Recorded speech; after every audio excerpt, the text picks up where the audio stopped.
Now at 5, Joplin police investigate after 2 people are found dead in a home. Plus, a look at the health benefits of a 4-day work week. And it's a waiting game as a grand jury decides whether or not to indict former President Trump on criminal charges. I'm Michael George in New York with how he and law enforcement are preparing for a decision in the case. The 4 states' most watched news starts now.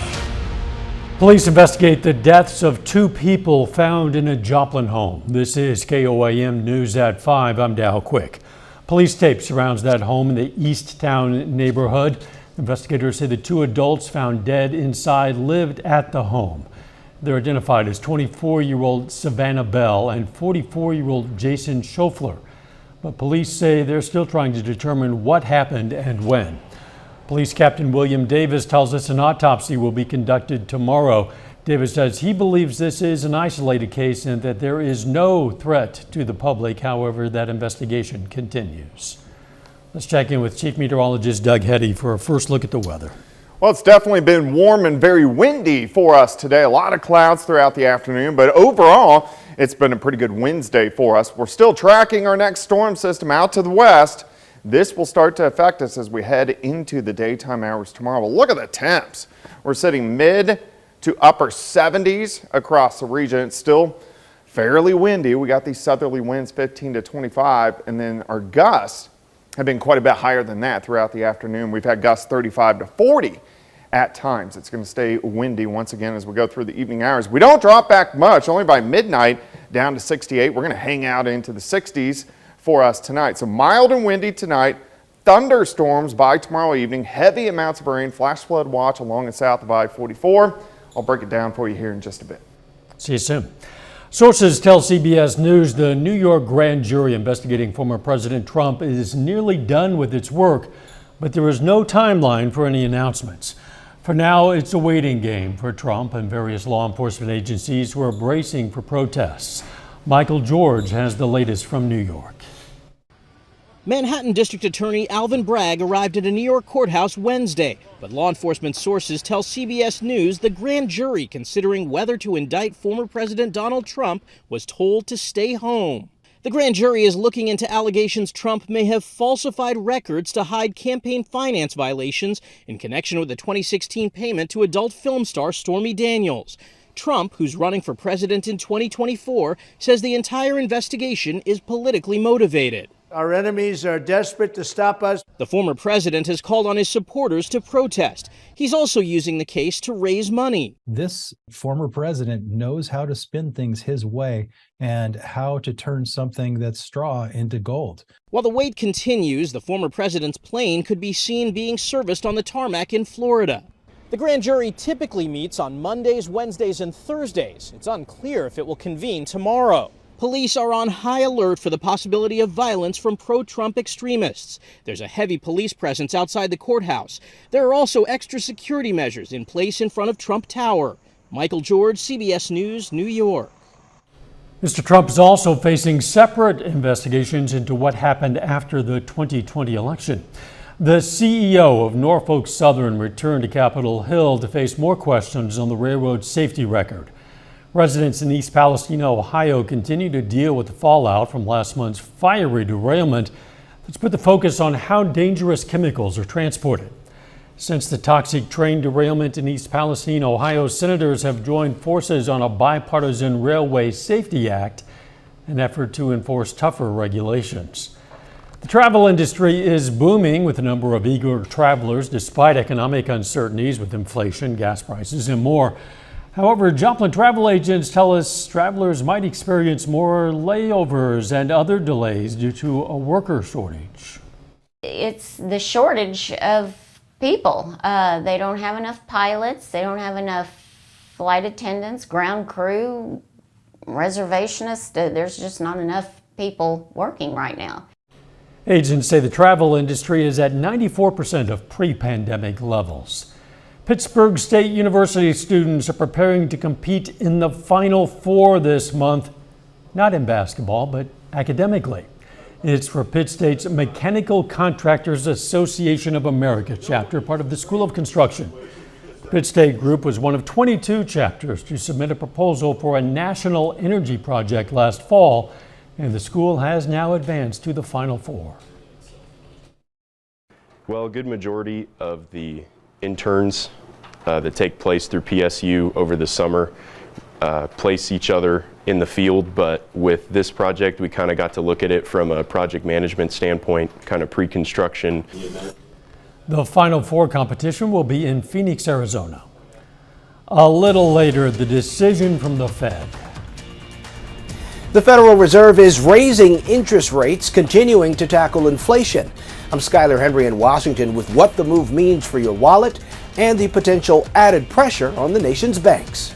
But first, a study on the health benefits of a 4-day work week. That's next in Health Watch. Topping today's Health Watch, obese women may share that risk with their daughters. A study in the Journal of Clinical Endocrinology and Metabolism did not find the same association with boys born to mothers with obesity or with either gender and their fathers.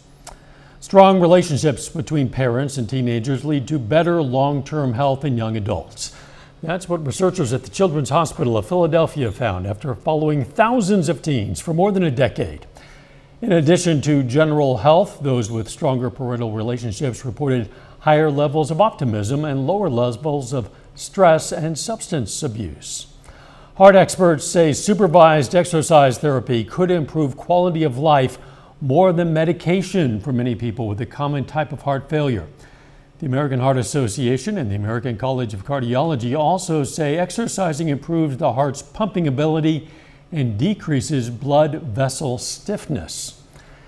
The concept of 4-day work weeks is catching on, with researchers revealing the health benefits of spending fewer hours on the clock. Ian Lee reports. New research says the rat race we call work doesn't need to be a 5-day marathon. Just ask George Coles, who dropped a day. It's like liberty, liberation of time.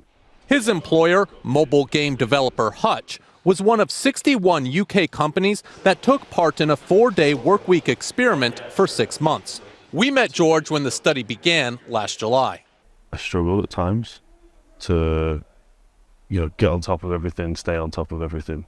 8 months later. How would you say your mental health has been affected? I'm absolutely ecstatic with where I am at the moment mentally.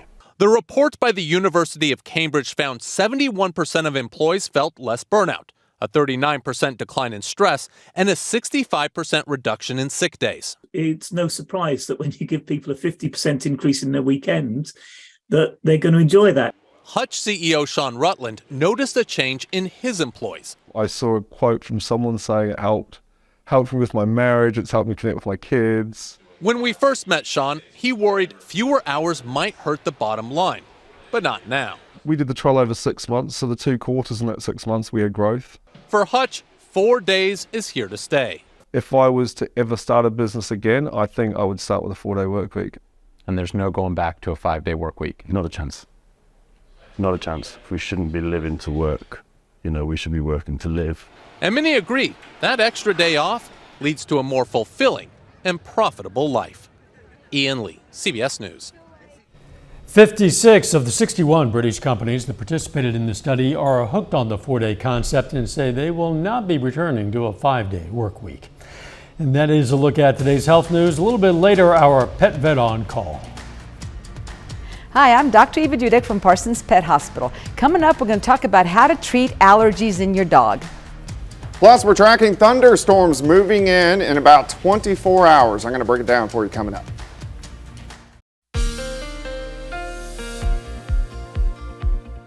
Well, of course, a very warm, very windy day for us today. Near record highs across the region, upper 70s for highs. A lot of clouds during the afternoon, but a nice shot. This is Indigo Sky Casino and Resort. We're not going to see much in the way of sunshine until the weekend. We're not going to see a ton over the weekend. Check this out. Look at our temps right now. We're almost 30 degrees warmer right now than we were this time last night. We had a warm front that worked through during the overnight, so we warmed through the night into the 60s during the morning hours. But look at this front. Kansas City, it's 57. So this front all the way across central Kansas is slowly going to slide in, but it's also going to fire off those showers and thunderstorms for us as we get into Thursday evening. All right, a lot of clouds right now. We're going to stay dry through the evening, mainly dry tonight. Here's that next storm system out across central parts of the Rockies, which will start to affect us later on in the daytime hours tomorrow. You can see rain chances going up. Here's 11 a.m., 2 p.m., 5 p.m., 8 p.m., very high chances for rain as we go across the region. Also, some of these guys could be a little bit on the stronger side. Most of the severe weather stays, Tulsa into parts of Texas, but we could get a few strong storms in our southern counties, maybe a low-grade severe storm, but I think our main issue here is going to be flooding in our southern counties. 4 p.m. to midnight is our very tiny severe threat, but heavy rain threat, of course, is high, especially in our southern counties. All right, let's break it down. Hold into the 60s tonight.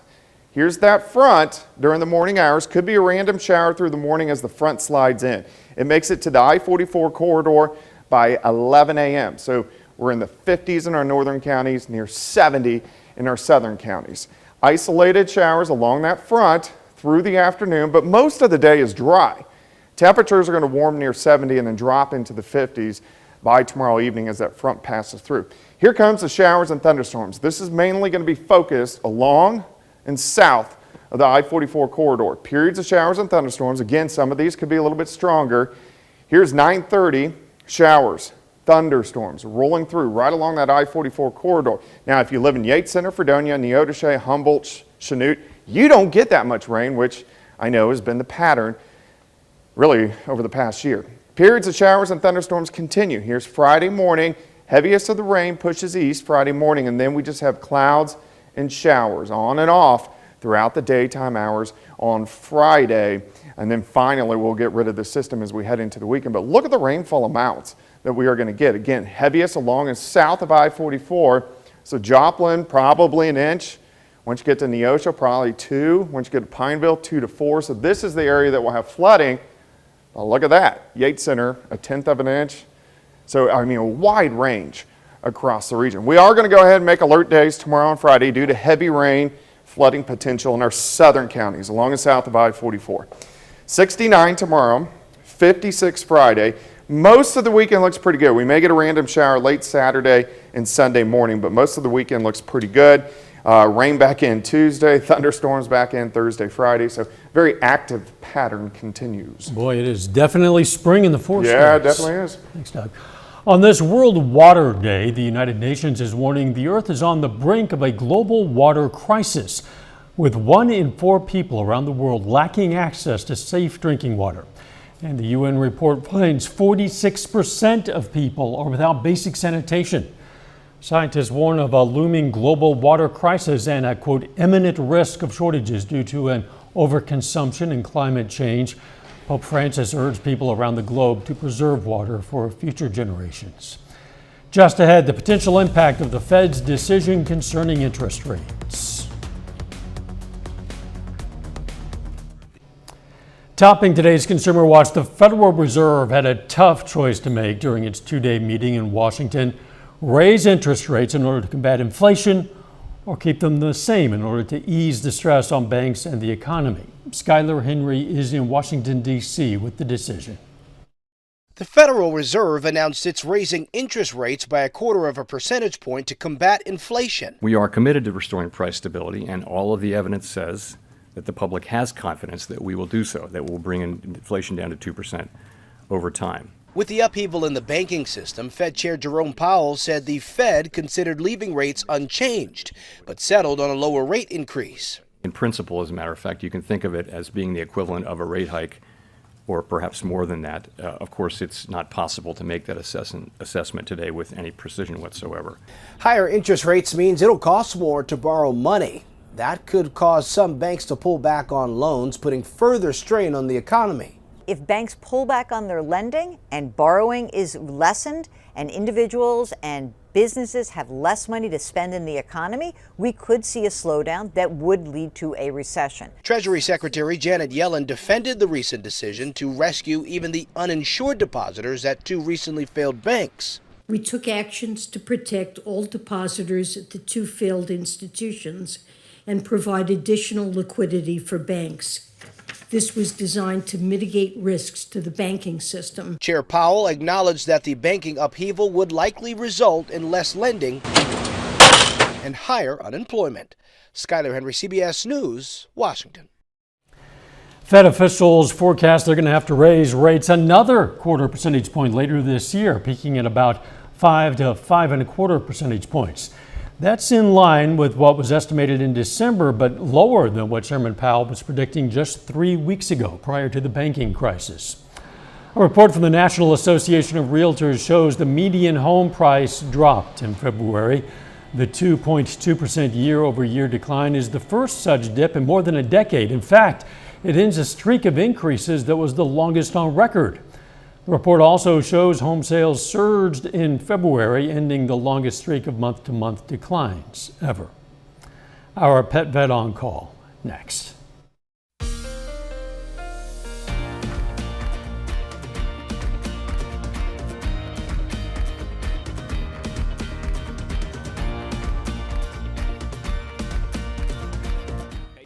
Up next on the CBS Evening News, a shortage of critical medicines is getting worse.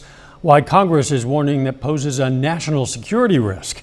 Then on KOAM News at 6, we're going to hear more about travel trends from local experts and hear from travelers. Plus, some Pitt State students go back in time to learn some dance moves. And the Missouri Southern Junior makes a big impact early in the softball season. Stay with us for the CBS Evening News and then KOAM News at 6. As the weather warms, some pets are spending more time outdoors. Today's question for our pet vet on call comes from David. He writes, "We have a small dog who has been scratching a lot lately and licking his paws constantly. Also, when he goes outside and comes back in, he has a strong odor even after being bathed and groomed. Could it be allergies?" Yeah, that does kind of sound like allergies, but it could also be parasites like mange or fleas, which would be great because those are completely curable. Allergies or not. You need to have this checked out because your skin's very important. It is your largest organ and it keeps you healthy by keeping the outside out and the inside in. And when it's diseased or damaged, it can't do that. So the outside gets in, bacteria, yeast, parasites. The inside comes out. You ooze proteins, you lose fluids. It makes them very, very sick, very, very miserable. You definitely want to take them in because the smell you smell, that's disease. And all your dog needs is to get rid of the itch, which can be done with a couple of shots. You need to rid the bacteria and yeast. You need to clear the parasites and restore the skin function, and you can turn that dog's life around in as quickly as 1 to 2 weeks. Hey, thanks for the question, David. We invite questions from anyone. If you have a question, you just send it to petvet@koamtv.com. Dr. Eva Dudek from the Parsons Pet Hospital answers a different question or brings us a fun fact every Wednesday right here on KOAM News at 5. Of course, you can also find answers to previous questions anytime on our website. All right, let's check out our picks of the litter for the week. From the Joplin Humane Society, we have this adult female mastiff. She comes when called, knows the command to come and sit. Her name is Cher. And from the Southeast Kansas Humane Society, we have this very playful female kitten. Her name is Edwina, or whatever you choose to call her, really. She is just a kitten. If you're looking for a pet, why not check out your local Humane Society? It's going to be raining cats and dogs perhaps later this week. Yeah, moving in tomorrow evening. Tonight's going to be okay, mild and windy. We're only dropping to the mid-60s. We get near 70 tomorrow, windy again. We will drop into the 50s quickly during the evening hours. Showers, thunderstorms, heavy amounts of rain, especially along and south of the I-44 corridor. Rain continues tomorrow night into Friday. A few showers over the weekend, some rain Tuesday, thunderstorms next Thursday and Friday. Pretty active. I guess so. Rain, rain, and then some rain after that. Yeah. Thanks for joining us. The CBS Evening News is next. And of course, we're going to be right back here for KOAM News at 6. See you then. Let's make it a great evening.